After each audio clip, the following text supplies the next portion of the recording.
Halo sobat pelajar semua, kembali lagi di podcast Suara Siswa, cerita inspirasi menarik tentang sekolah. Aku Ageng yang bakal nemenin kalian kurang lebih 15 menit ke depan. Nah, kali ini kita akan bahas topik yang super penting dan sering dibicarakan di sekolah, yaitu sekolah kedisiplinan membangun karakter dan tanggung jawab siswa. Nah, kali ini aku gak sendirian, soalnya udah hadir dua teman aku yang siap berbagi pengalaman. Yang pertama ada Rafelino Andika Pratama sebagai anggota pasukan khusus SMK Negeri 1 Mojoanyar, dan satu lagi ada Alan Ersa sebagai ketua kelas yang terkenal tegas tapi asik. Halo Rafelino dan Alan, apa kabar nih? Halo Ageng, halo teman-teman dengar. Akhir aku baik banget loh dan siap ngobrol di kesempatan kali ini. Hai semuanya, kabar aku juga baik. Senang banget bisa diajak ngobrol santai tapi bermakna hari ini.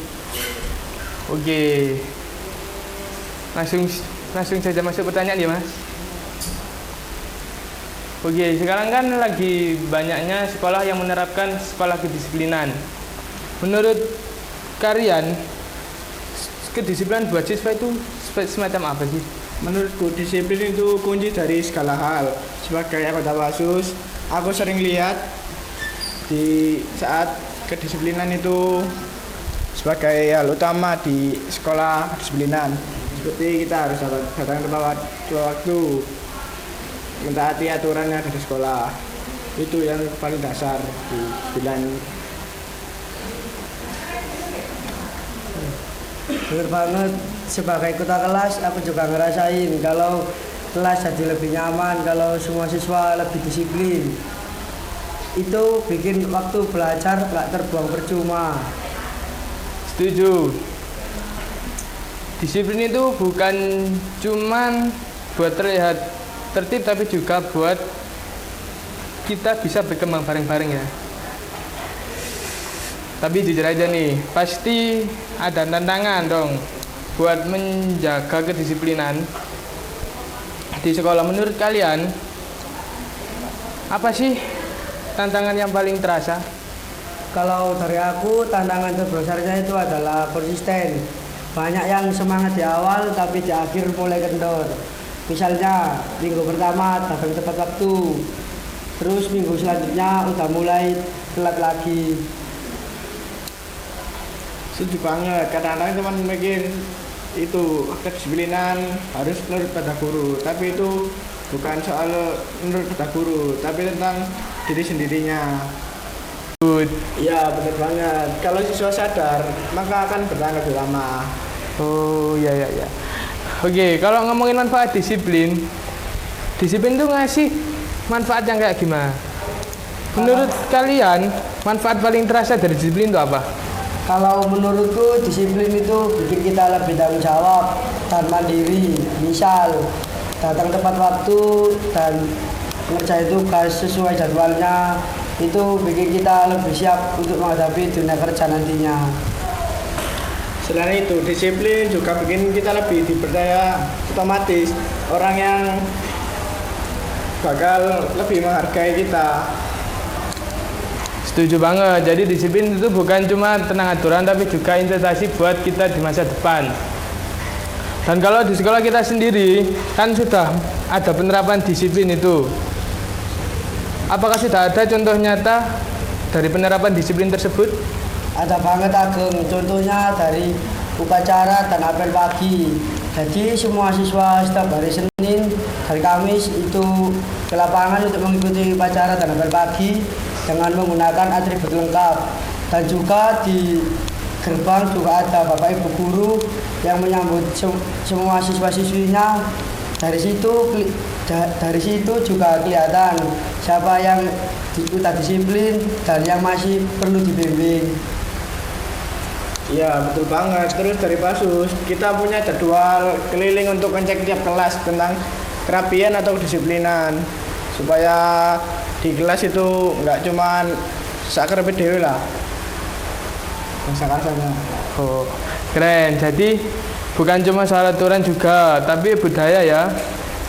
Semua saling mengingatkan satu sama lain.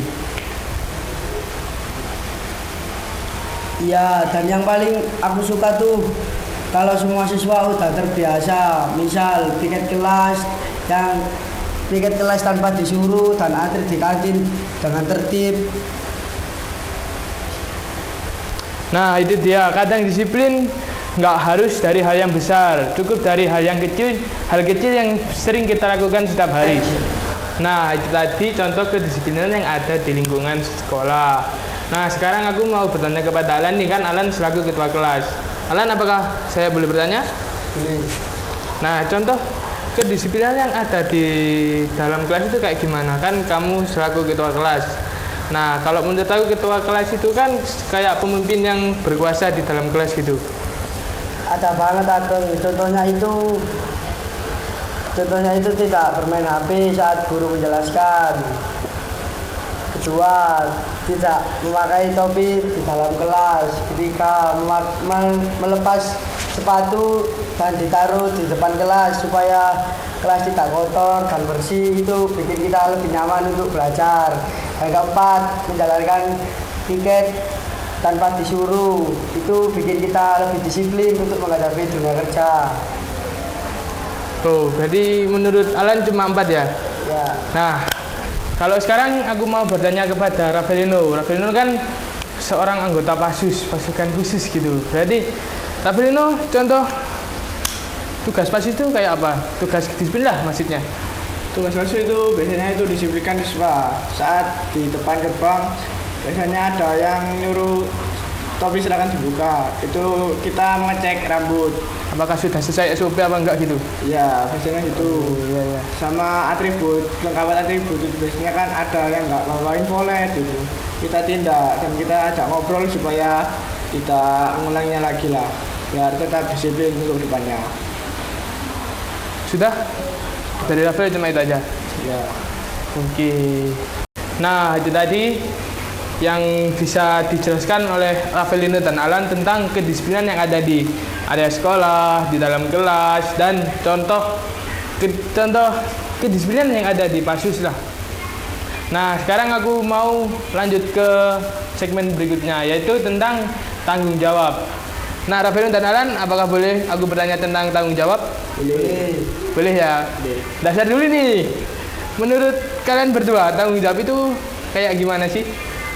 Tanggung jawab itu kayak kita kewajiban, hampir sama dengan kewajiban. Tanggung jawab itu kita harus melaksanakan tepat waktu, atau tugas saya lah sebagai kedisiplinan atau mendisiplinkan siswa. Kita harus menjalankan tepat waktu supaya yang melakukan pelanggaran itu bisa kita tangani lebih awal. Nah, menurut kalian contoh tanggung jawab yang paling dasar itu kayak apa sih? Yang paling dasar itu menurut saya datang tepat waktu dan mengumpulkan tugas tepat waktu. Kalau Rafael? Aku tambahin ya, kalau dari saya menjaga lingkungan sekolah lah, seperti kita mengikuti gotong royong, membersihkan lingkungan sekolah, Iya. atau membersihkan kelas juga. Nah, untuk pertanyaan selanjutnya, menurut kalian kenapa sih penting banget tanggung jawab itu? Menurut saya tanggung jawab itu memang penting untuk menjaga sekolah supaya teratur lah, tidak. Oh ya, berarti punya pendirian buat sekolah itu nggak amburadul gitu. Ya, Bahasa kasarnya lah.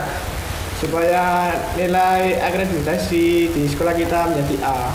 Oh iya. Kalau Alan? Kalau dari saya tanggung jawab itu bisa ke diri saya sendiri. Bisa ke orang lain juga gitu. Ya Berarti. itu. Oh, berarti nggak tanggung jawab itu nggak harus ke kayak lingkungan, ke teman, bisa juga ke diri sendiri ya. Ya, Oke. Kalian pasti ada dong tantangan buat siswa yang nggak mudah, maksudnya kayak tanggung jawab siswa yang bikin mudah lalai itu kayak apa? Kalau dari aku itu mesti ada gangguan HP. Kalau guru menjelaskan kita lihat TikTok dan lihat Instagram lah. Wah, berarti murid yang nggak baik ini ya teman-teman, nggak boleh kayak gitu itu. Nah, untuk Rafael kayak gimana? menurutku selain itu siswa itu sering malas-malasan itu karena saat disuruh guru sering nanti dulu bu, ya sering berarti nolak. nunda-nunda gitu, nggak Ya. bisa tepat waktu, jadi nggak gentleman. Nah, Alan, untuk contoh siswa yang kurang tanggung jawab di dalam kelas itu kayak gimana? Kalau menurut saya sebagai ketua kelas, siswa yang tidak mempunyai tanggung jawab itu contohnya tidak mengerjakan tugas dan tidak melaksanakan tugas piket sesuai harinya, dan juga ada siswa yang tidur saat guru menjelaskan. Itu saja sih yang dari saya. Oh, itu saja. Nah, untuk Rafael ini contoh siswa yang kurang tanggung jawab itu gimana? Yang biasanya kan kalau pasti kan menindak yang salah gitu demi kebaikan gitu. Ya. Kayak gimana? Contohnya siswa itu. Biasanya itu dilihat dari gerak-gerik. Biasanya anaknya itu kurang malas atau sering datang terlambat. Makanya nggak lengkap. Biasanya gitu. Nggak ada lagi tambahan, misal kayak apa gitu? Sebenarnya enggak sih. Oh iya, iya.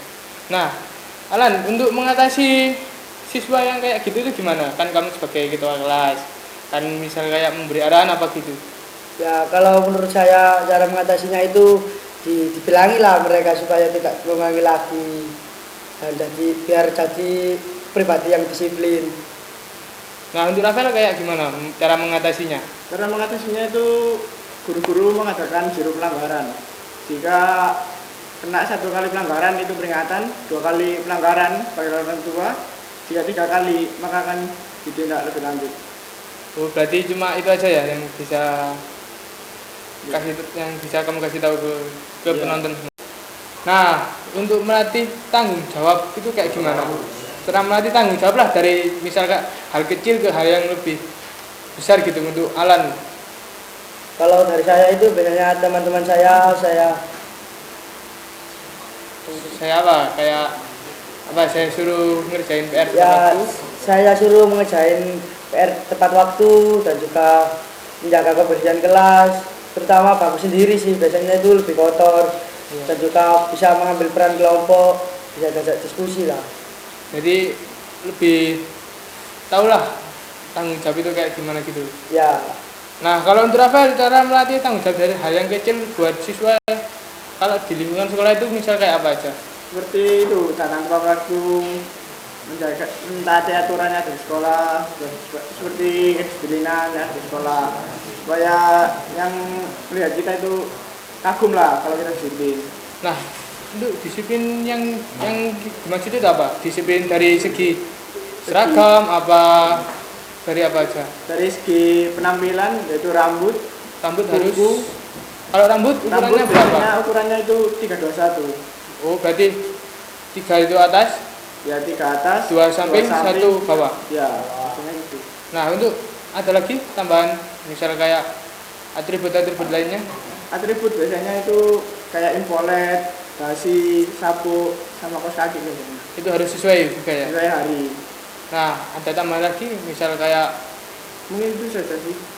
untuk itu kayak kendaraan Kendaraan biasanya itu cuman yang ditindak plat, velg, sama knalpot.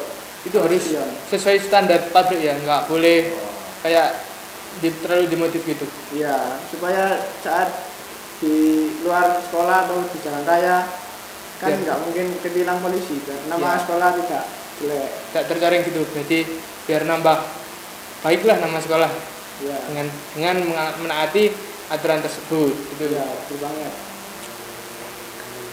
Nah, ini untuk pertanyaan terakhir ya teman-teman. Menurut Alan, manfaat dari tanggung jawab untuk jangka panjang itu kayak gimana?